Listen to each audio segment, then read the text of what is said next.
I thought it was supposed to be Friday the 13th. Who says computers don't make mistakes? It's Friday the 13th, stupid. All right, so we're off by a day. Anyhow, on this Friday the 14th, we have assembled two gruesome teams of terrifying techies, horrifying hackers who will face off in a thriller that would make Hannibal the Cannibal look like a nerd. Today from San Jose, California, we bring you Computer Bowl 5, the East against the West, on this special edition of the Computer Chronicles.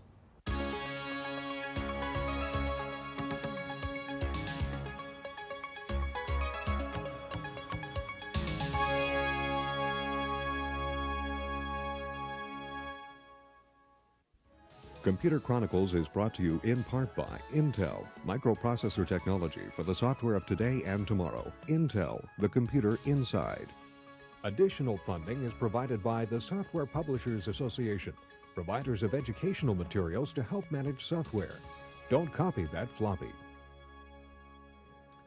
Good evening, ladies and gentlemen, and hackers of all ages. Welcome to the Computer Museum's 1993 Computer Bowl version 5.0, Computer Bowl 5, presented by the Association for Computing Machinery. We're here tonight in the San Jose Civic Auditorium on Friday the 14th, a night of potential horror for the losing team in this 5th annual contest of computer trivia.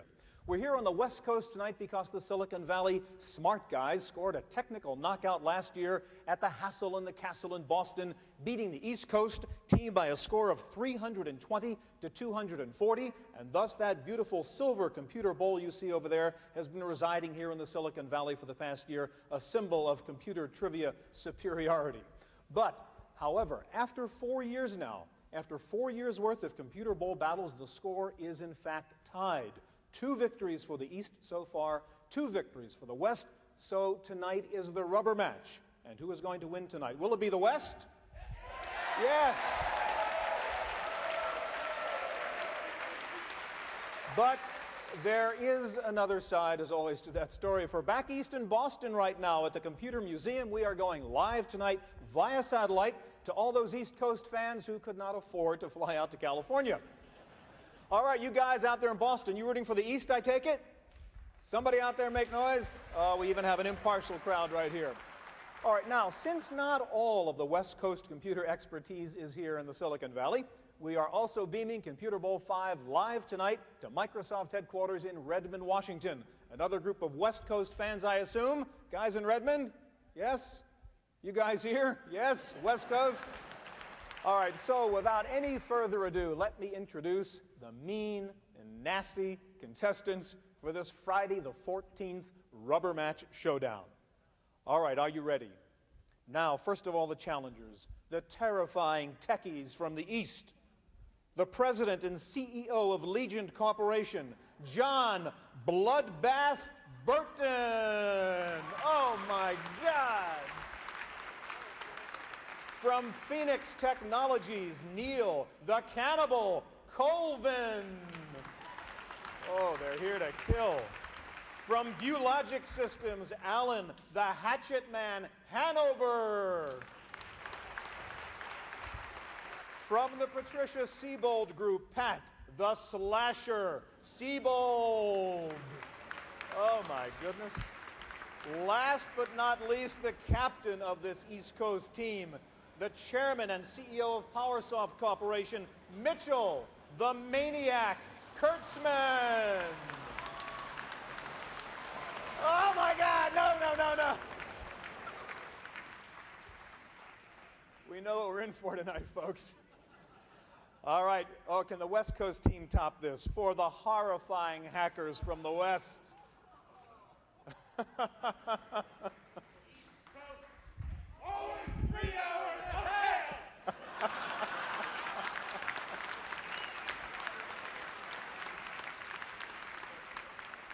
Ladies and gentlemen, the horrifying hackers of the West, the defending world champions who have threatened to frighten the daylights out of these opponents who are dressed in white. First, the chairman and CEO of B Incorporated, Jean-Louis Gruesome Gasset.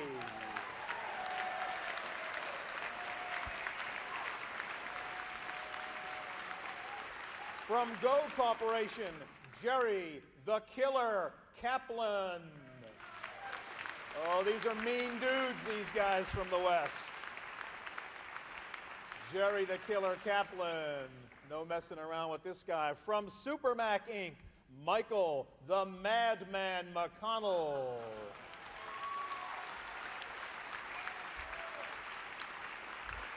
From DataQuest Incorporated, Lisa the Thrasher Thorell.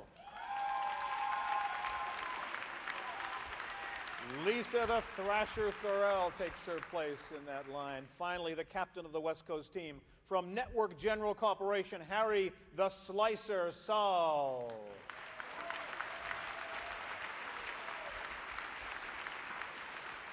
Ladies and gentlemen, and I hesitate to use that phrase, characters, oh my God. No. Hold it, no. This is Worldwide Federation of Wrestling. Could you guys please get in your cages? That's where you belong. Get please into your seats inside our little cages over here right now so we can get Computer Bowl 5 underway. Let me go through the rules here. There are going to be 4 rounds in this Computer Bowl. Round 1, round 2, round 3. You see how easy this is? And round 4, right? It's very simple. In each round, there will be 2 kinds of questions. There are toss-up questions worth 1 point each, and any individual player on either team can answer one of those toss-up questions. If your answer to a toss-up question is wrong, then the player from the other team may try to answer that same question and get the point. If you ring your buzzer before you have finished asking the question, before we have finished asking the question, and your answer is wrong, the opposing team will get to hear the full question and then get to answer. So think before you speak, or certainly before you buzz. All right, there are also special bonus round questions. They will be directed to one team only. Each team will have the chance to answer 4 bonus round questions. The bonus round will be multiple part questions worth a total of 3 points. The bonus round questions will rotate from east to west and east, etc. Each side will have 4. The bonus round questions can be answered only by the team captain, though members of the team may consult with the captain before he answers. You must please, gentlemen and ladies, ring your buzzer and be recognized before you answer. I know you're all a bunch of wild guys, but we have to play by the rules here. If you talk before being recognized, you will forfeit your chance, and only the opposite team will get a chance to answer that question, and they will, of course, already heard your answer. Now, since we know how mean and nasty you techies of terror can be, on Friday the 14th in particular, we have invited 2 experts to be our judges for tonight's Computer Bowl. It will be their job to rule on any disputed answers. In the judges' box tonight from the East Coast, from Fluid Incorporated, Dr. David Nelson. And I guess since we're here in a converted basketball court, our judges have become referees tonight, it looks like. All right, sitting in the judges' box also for Computer Bowl 5, representing the West Coast from Asset Management Company, John Schock.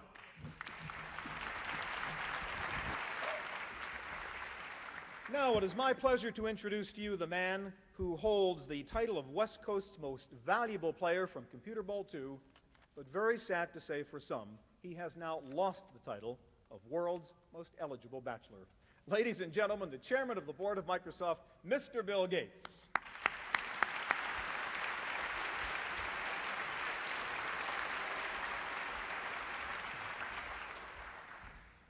Okay, start your brains, ladies and gentlemen. Bill, start with the first toss-up question. In 1978, Ward Christensen and Randy Seuss created a computer first in the city of Chicago. What computer-based innovation did they create? Okay, boy, we're starting with a tough one. All right, let's go to Neil of the East. The X-modem file transfer protocol? No, that is not the correct answer. Anybody on the West like to take a shot at this now? You've got to ring your buzzer. Somebody on the West quickly if you'd like to answer this question. Computer innovation started in Chicago. Okay, Jerry Kaplan, what's your answer? It was a virtual reality game, wasn't it? No, I'm afraid that's not the right answer either. The score is still 0 here. The answer is the first bulletin board system. The first bulletin board system. Okay, let's go to the second. No, that was a good one. Go to the next question, Bill. PC Letter publishes a vapor list of software products that have been announced but not shipped. One software program holds the record for being on the PC Vaporware list for the longest time, 4 years and 2 months. What program holds this dubious distinction? Was it Lotus 123 for the Macintosh, Microsoft Windows, DBase 4, or OS 2? All right, which of those was longest? All right, we have an answer from Jean-Louis Gasset. Lotus 123 for the Macintosh. Yes, indeed. Lotus 1, 2, 3 for the Mac. Okay. 1 point for the West Coast. The West ahead, 1-0. Next question, Bill. A recent art exhibit at the Georges Pompidou Center in Paris featured a supercomputer that generates real-time images that evolve and change with audience interaction. What supercomputer was used for this exhibit? These are the real tough questions, guys. All right, anybody take a shot at it? Okay, Harry Saul from the West Coast. Cray 1. No, it was not a Cray 1. Anybody from the East likes to take a shot at that? Okay, we've got Alan Hanover. What's your answer? Cray XMP. That is not the answer either. The answer is the CM2 connection machine. All right, we're stumping these guys. All right, Bill, let's go to the third question, see how they do. A high-tech executive recently wrote a book having nothing to do with computers. It's about diet and nutrition. The title is The 10% Solution. Who is the author? Is it Ray Kurzweil, Mitch Kapoor, Philippe Kahn, or John Akers? This is not a tough one, guys. 10% solution, Jerry Kaplan, West Coast. I'll guess Ray Kurzweil. Ray Kurzweil is the answer. Ray Kurzweil, okay. It is 2-0 for the West Coast, okay. Now it's time for our very first bonus round, and this bonus round is going to be for the East Coast. Again, you can answer only through Mitch the captain. You guys can consult. The subject here is computer books, and I'll ask you 3 questions in this bonus round. Each is worth 1 point. Here's the first question. In the book, Colossus the Forbin Project, an American supercomputer is pitted against a Russian supercomputer. The American computer was called Colossus. What was the name of the Russian computer? Was it Gorbachev,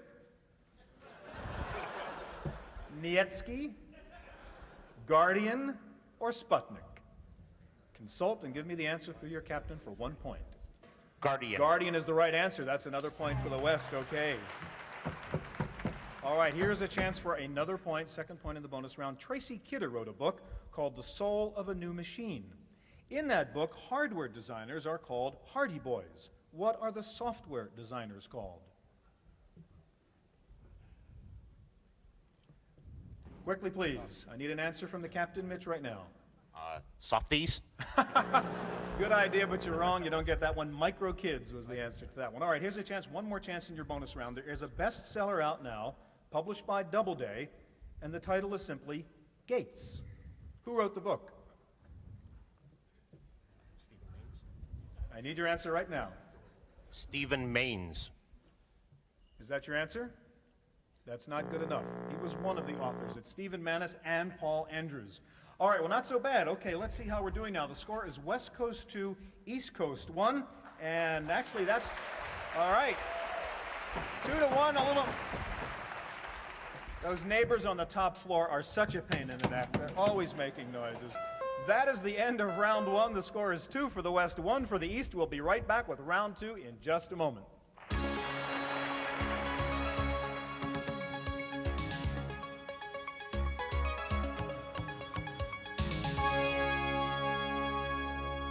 Okay, we're going back now for the second round here of Computer Bowl 5, and we're going to resume right now with some more toss-up questions. The score is 2 for the West, 1 for the East. A slow start. Bill, go to your first toss-up question. According to the New York Times, what U.S. government official once sent the following email message? "Oh Lord, I lost the slip and broke one of the high heels. Forgive, please. We'll return the wig on Monday." Was it William Casey, J. Edgar Hoover, Oliver North, or George Bush? Who sent that email message? John Burton on the East Coast. J. Edgar Hoover. That is not correct. What was it? What was it? Good guess, but not the right answer. Anybody on the West Coast like to try? Who sent that email message? What was his answer? The answer he gave was J. Edgar Hoover. That was not the correct answer. And I've got a buzz from Jean-Louis Gasset. What is your answer? William Casey. It was not William Casey. Neither of you got it. The answer was Oliver North. You got to think back to those Contra hearings. Okay, next question, Bill. What is the exact number of bytes in a megabyte? Oh, come on. All right, John Burton of the East Coast. 1,096K. That is not correct. Would anybody from the West like to try and answer to that question? How many bytes in a megabyte? All right, Lisa Thorell, what's your answer? 1,024. No. I'm afraid not. The answer is 1,048,576 megabyte. Okay, next question, Bill. It's still 2-1 West. A widely used distributed campus information system originated at the University of Minnesota. The system was named after the University of Minnesota mascot. What is it called? Okay, the name of the campus network system. All right, Mitch Kurtzman of the East Coast. Timberwolf. Timberwolf is not the answer. Anybody from the West like to give it a shot? Okay, we've got a shot from Michael McConnell. Gophers. Gopher is the right answer. Okay, what do you know? All right, 3-1 in this close game here. Let's go to the next one, Bill. Some computers have SCSI ports. SCSI stands for SCSI. What does All right, Harry Saul of the West thinks he knows the answer to that. Harry? Small Computer Systems Interface. Absolutely right. Small Computer Systems Interface. Okay. All right, so the score here in the middle of round 2 is 4 for the West, 1 for the East, and we're going to go to our second bonus round, and this is for you guys up top on the West Coast. You can get 3 more points now, so here's your chance. The subject will be acronyms. Only an answer through the Captain Harry, please. WIMP is a word that used to be applied to George Bush. In computers, WIMP is an acronym. What do the letters WIMP stand for?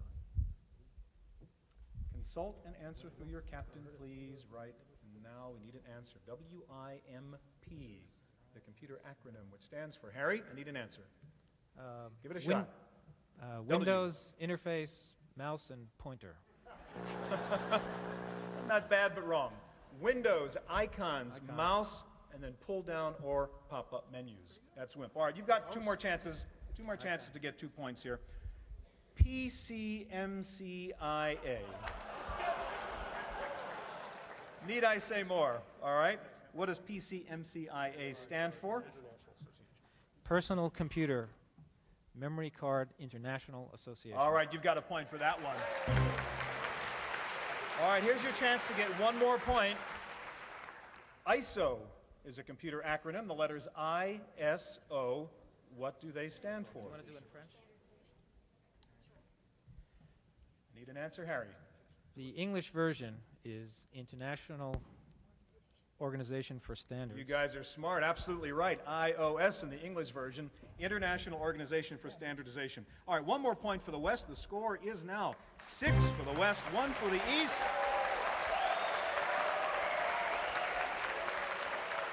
All right, you guys below now, let's get out your chainsaws and get going here. Bill, next question. November 16, 1992 marked the beginning of nationwide ISDN service in the United States as local and national carriers were networked for the first time. This historic link-up was given a name. Was it called the Golden Splice, the Silver Spike, the Digital Deed, or the Magic Moment? All right, we have an answer from Harry Saul on the West Coast. The Golden Splice. Golden Splice is the correct answer. Another point for the West Coast. Next question, Bill. Tom Brigham is generally credited with having invented the computer technique called morphing. For his invention, Brigham recently received a Technical Achievement Award. What award did he receive? All right, an answer from Jerry Kaplan on the West. It was the Academy Award, I believe. Sorry, Academy Award Academy you said? Award. That's good enough. An Oscar from one of the Academy Awards, absolutely. That's another point for the West. All right, next question, Bill. Steve Jobs has a daughter whose name is the same as that of a computer. What is... Jean-Louis Gasset. What's the answer? Lisa. Lisa is correct. Another point for the West. Okay, next one, Bill.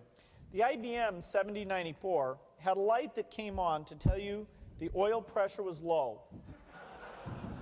What was the oil used for?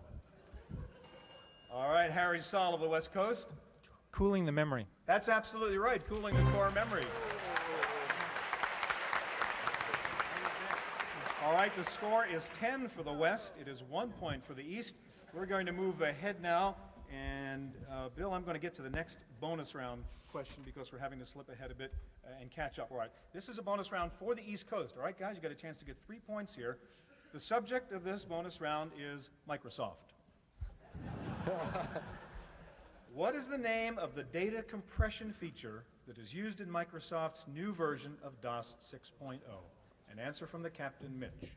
Double space. Double space is right. 1 point for the East Coast. We're up to 10-2. All right, here's a chance for another point.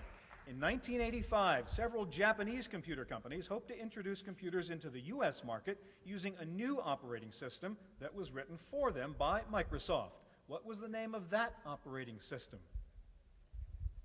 Mitch? MSX. MSX right again. Another point for the East Coast. All right, here's a chance for one more point in this special bonus round. According to U.S. News & World Report, quite a few Microsoft employees have become millionaires by virtue of their ownership of Microsoft stock. How many Microsoft employees own at least $1 million worth of stock? Is it 15, 150, 500, or 2,000? 2000. 2,000 is correct, okay. Somewhere between 2,000 and 2,200, I'm told. All right, we're going to go back to the toss-up questions to score right now. You caught up a little bit, guys. 10 for the West, 4 for the East. Bill, go ahead. Cartoonist Scott Adams sometimes puts his internet email address between the panels of his nationally syndicated comic strip. What comic strip does he draw? That's the question, guys. All right, Mitch Kurtzman from the East Coast. Ren and Stimpy. No, I'm afraid not. Anybody from the West like to give it a shot? The cartoon strip drawn by Scott Adams, in which he sneaks in little computer things. So, somebody have to ring a buzzer for me. Okay, Michael McConnell. Calvin and Hobbes. Sorry? Calvin and Hobbes. No. The answer is Dilbert. Nobody has time to read the comics, I realize that. All right, next question, Bill. Which of the following terms is the name of a type of computer memory? Biax, triax, quadrax, or pentax? Which is the right name? Okay, Alan Hanover from the East Coast. Triax. That is not the correct answer. Anybody from the West like to give it a shot? Okay, we have Jean-Louis Gasset. Quadrax. No, that is not the answer either. The answer is Biax. Biax was the right answer. Bill, next question. Since 1984, a contest has been held on Usenet for the most unreadable, creative, bizarre, but working C program. What is the name of this contest? Contest held on Usenet for the most bizarre C program, but one that works. Anybody want to give it a shot? Going once, going twice. Got nothing to lose. Give it a shot here, someone. All right, Jean-Louis Gasset. Windows.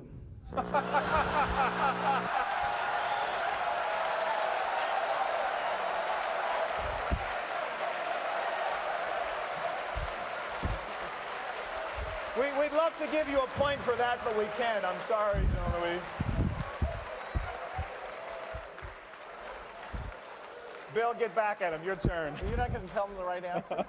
The answer is the obfuscated C contest, not Windows. The adventure game King's Quest was originally written for a particular computer. The game outlived the computer. For what computer was King's Quest originally written? For what computer, now an orphan, was King's Quest originally written? Come on, guys, pretty easy. Neil Colvin. The Commodore PET. No, not the Commodore PET. Anybody from the West like to take a shot? Okay, Lisa Thorell. Atari 520 ST.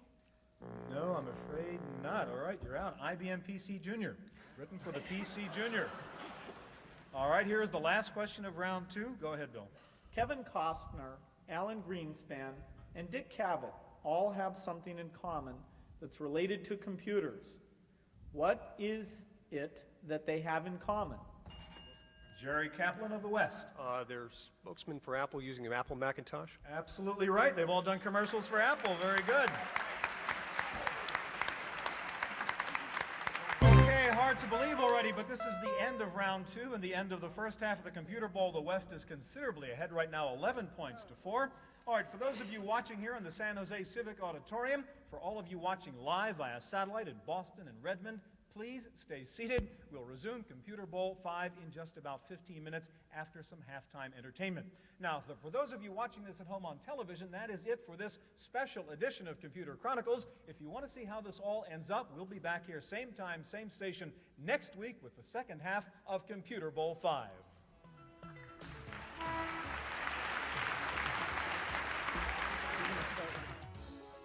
Computer Chronicles is brought to you in part by Intel, microprocessor technology for the software of today and tomorrow. Intel, the computer inside. Additional funding is provided by the Software Publishers Association, providers of educational materials to help manage software. Don't copy that floppy. Videocassette copies of this program are available.